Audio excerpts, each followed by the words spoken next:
What do you do when you're leading at work, you're leading at home, and you still feel like you're falling short in both? In today's episode, I'm sharing a behind the scenes keynote Q&A where we talked about everything from the mental load and self-care guilt to how women in leadership can speak up, set boundaries, and still show up fully. If you've ever felt like you've had to shrink yourself in order to stay strong, this episode will show you how to lead without burning out. If you're new here, I'm Corey Logaitis. I'm a professional keynote speaker, workshop facilitator, high performance coach, and author of the forthcoming book, The 5 Overwhelm Culprits. I help high achieving women take confident action in their life, their work, as well as in leadership. So subscribe if you're ready to reclaim your time, your clarity, and your power. This Q&A happened during a recent keynote I gave to a room full of working women leaders. And the questions, come on, they were real, right? All about fatigue, guilt, motivation, leadership, parenting, pressure. What you're about to hear is the truth that so many of us are living, but very rarely ever get to say out loud. Let's go ahead and dive in. We have a question online that I'd like to start with. How do we have the discussions about being overwhelmed without appearing weak and delicate to managers and others around us who feel we should just suck it up? I suffered from severe fatigue the past few months, but I am not comfortable expressing this to others. I just use oh, I'm just tired. Meanwhile, I'm exhausted physically and mentally. First, I'm very sorry that you feel that way. That's an awful position to be in. Second, you are actually more powerful by admitting your weakness. The most powerful leaders, anybody you will ever work with, they're the ones that are not afraid to be vulnerable and share their weaknesses along with their strengths. So in this scenario, I would actually encourage you to take the higher role and to be authentic and to say what you are actually feeling, what the actual circumstances are. Because the truth is, if you are not, and you are fatigued and it's affecting your performance in a way, you are not of service to everybody else in that position. So it doesn't help the group by you holding that back, but it also doesn't help the group address how they might be able to help you so that you can perform at that level, especially since it's only temporary. That's one of the things about overwhelm too. We are never constantly overwhelmed. It's always something new that pops up to it. It's learning that it's a cycle, and no one can ever be on 24 hours, right? There's seasons in life for a reason. Mother Earth, we have spring, we have summer, we have fall. During fall, that's when the energy gets built up within the ground to then bloom up into spring. So for you to be expected to work through that, it's difficult, but share authentically, share vulnerably how it is that you are feeling and demonstrate for others that it's safe for you to do it. And you will see that more people will follow your footsteps in the process. I have 2 kids. And I'm like, I wish I could sleep more. I wish I could work out more or whatever. Or spend time with friends. Sure. How do you not feel guilty of taking care of yourself if at the time you're doing that, you're not spending time with your kids and they grow so fast? Sure, yeah, no. I'm going to share with you something that my therapist, by the way, I work with the same therapist like 10 years through all of this. She's an amazing, wise woman. But what she had asked me one day when I said this exact same question, because I felt that same guilt, she said, if your child was in that position, what would you want them to do, right? And for me, I'd want my kids to take care of their health, take care of their mental health, their physical health, to be active, to have friends, to do things that are for them and for no one else, right? And I'm not modeling that behavior if I'm not doing it myself. So that was kind of the shift for me, and I don't feel guilty anymore because I know I'm of no value to anybody else at that state that I'm in if I don't take care of myself. I have a question for you. I really appreciate that you were talking about having a vision, having that clarity, and clarity doesn't always come easy. I really appreciate that you described that putting everything in balance allows you to have clarity. Can you talk about, you talked about many different wishes that you'd had, different values that might have adjusted over time. How often did you take a moment to just recheck in? Because sometimes it's really easy to get on that hamster wheel, keep running, and just keep running towards a wall. And you really, maybe what you put on paper 2 years ago isn't really what I want. Exactly. How do you discover that right frequency? Excellent question. Really, it's you have to trust your intuition that what you're working towards it isn't in alignment anymore. And there's nothing wrong with that. This actually happened very, very recently for me, where I realized that some of the values that I had originally pinned to that board now 8-9 years ago aren't in alignment for what I'm doing now. And there's nothing wrong with that, right? You have the power to choose whatever you want this life to be and wherever you lead it. So I think a lot of times too, we become, especially high performing women, that we are our own worst enemies. We are perfectionists. We think that when we put something in writing that has to happen, and if it doesn't happen, that everyone's going to judge us, right? right, for not making it happen. But it is okay to say, no, this ain't for me anymore, right? It's okay to,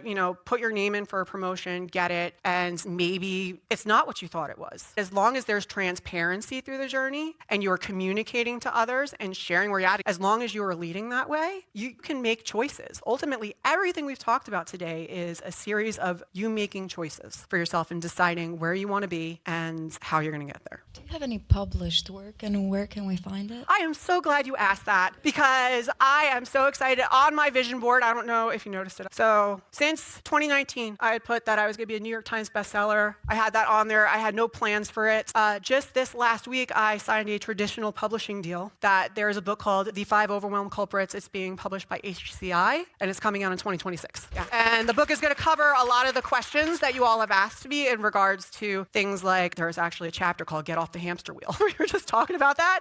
So all these different questions that you're bringing up, they get covered in more detail in the book. Yeah, I'm back. Thank you for sharing your story. It resonates with me, so I appreciate it. I have a question about motivation, because I can go through periods of time where I call it I'm cooking with gas. Like everything is working, and then all of a sudden, like someone else or like my internal flame just goes out. And then I find I struggle. So where in that journey am I kind of missing the boat? Like when I need to get re-energized? My guess is, and I'm just guessing, that your culprit's conditioning, that you're not taking the time for yourself, giving yourself the space, because again, it's mental and physical, giving yourself to actually think about what it is you're doing, that when you're constantly in motion all the time, you are going to burn out. It's not going to be exciting anymore because you don't have time to think. And another thing too that I think is so important, how many of you actually celebrate your wins and your milestones? Like 3 hands. So that's another thing that helps with the motivation side of it too. You have to learn how to celebrate your milestones. When I signed my book deal, my husband and I took all of our kids, we went out to this super fancy dinner, and my kids are all excited, like, Mommy got a book deal. But that you need to celebrate these things, because otherwise it just becomes another box you check off and you don't remember what it is you're working towards, right? The reason I was working towards that book is because every single time I get on a stage, I get the question about the book. So I finally decided to do something about it. People are asking for my support. I decided to finally issue it in that manner. But you need to have the time and the space to be able to figure out, again, is it the right direction that you want to be moving in? And to celebrate how far you've come already. Because when you don't, then you're going to be like, what am I doing this for?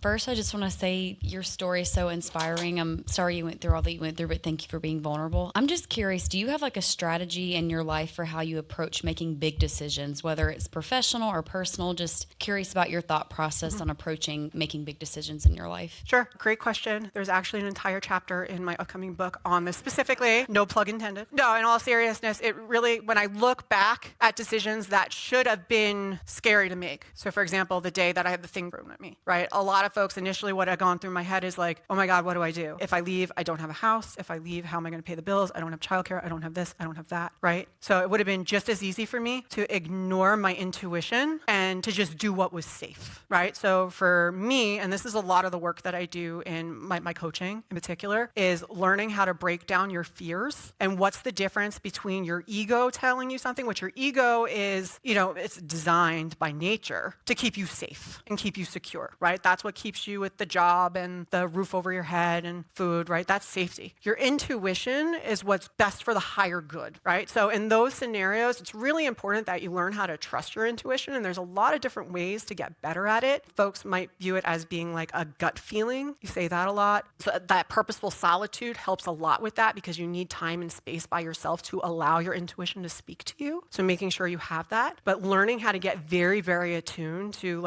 no, this is what I feel, and trust that, and trust in yourself first before you trust anybody else, then you can't go wrong. Hi. So I have a question around community. Community is something that I do think is very, very important, but it's very hard to incorporate that into your day-to-day life. How do you make time for the women's group? How do you make time for that community piece that would make you more conditioned, but you just don't have time for it? Well, when it's a priority, you find the time for it. So for me at that time, I knew that I felt alone, right? The pain of me feeling alone and not knowing anybody that was in the situation like me was greater than my fear of maybe not doing something else that might be expected of me, but honestly, we could have pushed it a little bit longer or maybe timed it differently.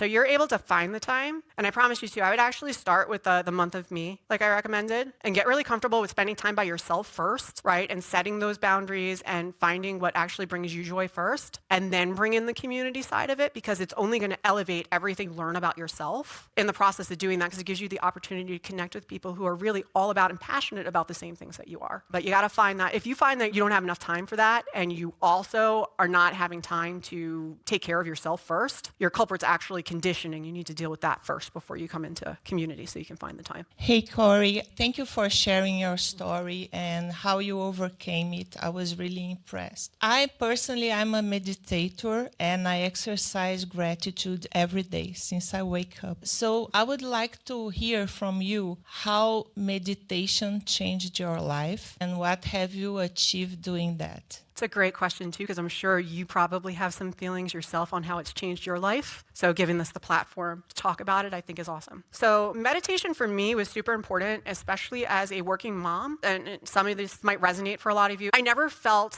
I was actually present in the place that I was. When I was at work, I was always thinking about my kid. When I was at home, I was always thinking about work. I felt like I was divided between two beings and my brain was always like checked out somewhere else. And meditation taught me the skills that I needed to learn how to actually be physically present in my body here, which is so important. It's a skill that's transferable to other things that you do too. It helps me now, even if I'm doing something, business-wise, a really important decision or something that I need to solve, it's helpful for me to take a beat and get grounded in my body first before I make any decisions, because then at least I know I'm not doing it out of a place of emotion, right? Or a place of like heightened emotion, which you never make good decisions when you're like that. So for me, it was very, very pivotal in learning how to be present in my body and in this moment instead of having my brain be elsewhere, which ultimately made me a better leader in the long run. Yes. Good morning. It's really nice to meet you. Now that you are surrounded by a big family and 4 children, what do you do today with them to prepare them to be in good shape when they will be grow up and in a professional life? Awesome question, near and dear to me too. It's helpful that my husband has the same beliefs as I do, in terms of setting that example for our kids. We don't ask anything of our kids that we are not willing to do ourselves. So they see me getting up and working out. They see me when I travel. Actually, yesterday during the sound check, I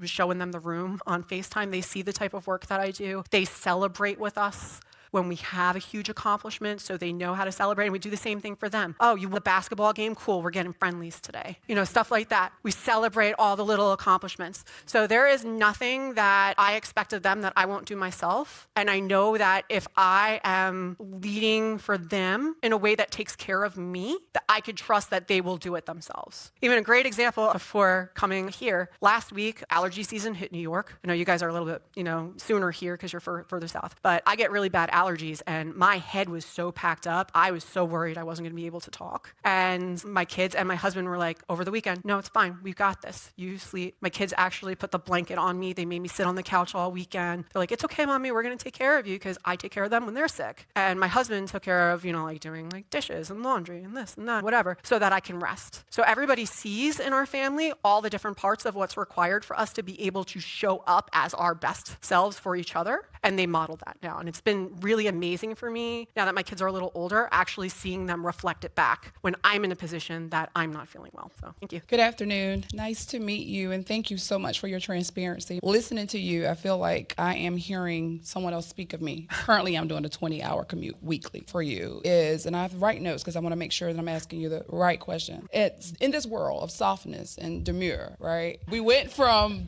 girl boss to now learning to be soft and demure. So how do you maintain that, or that balance, and not being concerned about the thoughts of other people when you're leading and trying to make change? Because ultimately I've realized the thoughts of other people doesn't mean it's necessarily my thoughts. It doesn't mean it's something I believe. Also, being softer as a feminine leader, there are so many things that women excel at, in particular, that emotional connection, being able to connect with people, where men tend to be more, they're results focused, like numbers, this, that, and that's fine. I have another talk that I give that's that's all about these differences. So I'm not going to dive too deep into it, but it just comes to the way that we're wired and the way that we communicate. So for me, knowing that, I don't take it personally if somebody says something that maybe I don't agree with or anything like that. I know that I show up as a better leader when I am doing so authentically as myself with my own gifts the way that I do, which it's my way to connect with people and make people feel seen and heard. And these are all things that are actually an asset. So if somebody's going to try to get in the way of me providing that for others, they're actually more of a problem to the group and the situation than anybody just letting me do what I do best, right? So it's having that kind of confidence. Again, it's really coming back to the confidence and knowing that this is what I have to offer people, this is why I'm great, and this is what I can help with, and really backing it up, because if you don't believe it, other people aren't going to believe it either. That's the most important part. All right. Thank you so much, everybody. I'm going to be here for lunch, so feel free to say hi. And that wraps it up.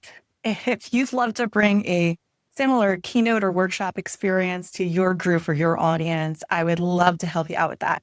For more information on my speaking offers, feel free to visit www.coreylowe.com/speaking. And if you heard something in today's conversation that truly hit home, I invite you to take my free Overwhelm Culprit Quiz. It'll help you identify what's keeping you stuck and give you the tools that you need to start moving forward. That's also available at my website as well at www.coreylowe.com/overwhelm culprit. And we will be sure to link to both in the show notes. So thank you so much for being here. I truly hope that you found this valuable, and I'll look forward to seeing you on the next episode. Thanks for checking out The Next Step with Corey Lowe. If this episode resonated with you, share it with a friend, subscribe, and leave a review.